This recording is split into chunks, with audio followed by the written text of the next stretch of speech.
এবার ধরে ধরে মার্কিন ঘাঁটিতে আঘাত করবে ইসলামী বিপ্লবের দেশ ইরান।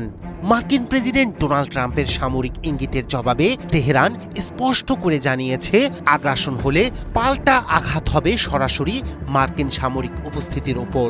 স্থানীয় সময় বৃহস্পতিবার জাতিসংঘ মহাসচিব আন্তোনিও গুতেরেসকে মার্কিন ঘাঁটির একটি তালিকাও দেন জাতিসংঘে নিযুক্ত ইরানের স্থায়ী দূত।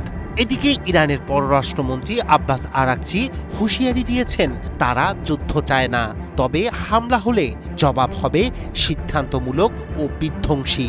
একই সঙ্গে কূটনৈতিক সমাধানের কথাও বলেছেন পররাষ্ট্রমন্ত্রী। এখন দৃষ্টি সংঘাতের পথ নাকি আলোচনার টেবিলেই মিলবে সমাধান। This meeting today between Iran and the US. মধ্যপ্রাচ্যে যুদ্ধের প্রস্তুতি প্রায় সম্পন্ন করেছে যুদ্ধবাজ ট্রাম্প। যে কোনো মুহূর্তে শুরু হতে পারে যুদ্ধ, তবে মোকাবিলার জন্য প্রবল শক্তি নিয়ে বসে আছে প্রতাপশালী ইরান। মার্কিন সামরিক আগ্রাসনের শিকার হলে অঞ্চলে থাকা মার্কিন ঘাঁটি ও সংশ্লিষ্ট অবকাঠামো একে একে লক্ষ্যবস্তুতে পরিণত হবে বলে কড়া বার্তা দিয়েছে খামেনি প্রশাসন। খরচ বাঁচে 65% পর্যন্ত। ওয়ালটন বিএলডিসি ফ্যান ছড়ায় স্বস্তির সবুজ হাওয়া। এমনকি সম্ভাব্য লক্ষ্যবস্তুর একটি তালিকাও জাতিসংঘের কাছে জমা দিয়েছে তেহরান। জাতিসংঘ মহাসচিব আন্তোনিও গুতেরেসের কাছে পাঠানো চিঠিতে ইরান জানিয়েছে, তারা যুদ্ধ চায় না, তবে মার্কিন প্রেসিডেন্টের সাম্প্রতিক বক্তব্য সামরিক আগ্রাসনের বাস্তব ঝুঁকি তৈরি করছে।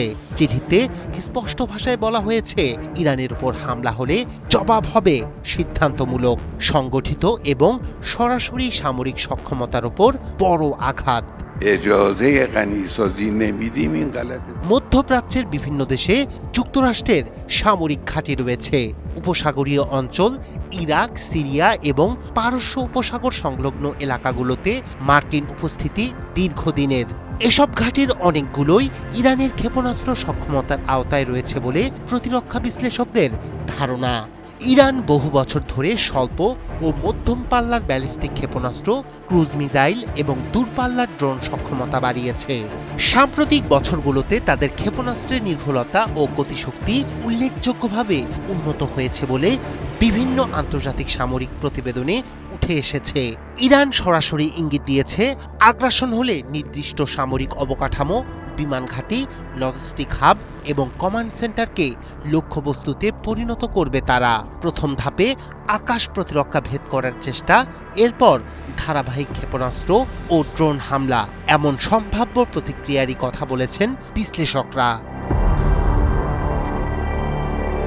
এদিকে ইরানের পররাষ্ট্রমন্ত্রী বলেছেন, এখনও কূটনৈতিক সমাধান চায় তেহরান, তবে সামরিক চাপ সৃষ্টি করে নতুন পারমাণবিক চুক্তিতে বাধ্য করার চেষ্টা হলে পরিস্থিতি ভিন্ন মোড় নেবে। এদিকে দ্য ওয়াল স্ট্রিট জার্নালের এক প্রতিবেদনে দাবি করা হয়েছে, ইরানকে চুক্তিতে রাজি করাতে সামরিক বিকল্প বিবেচনায় রাখতে পারে ওয়াশিংটন।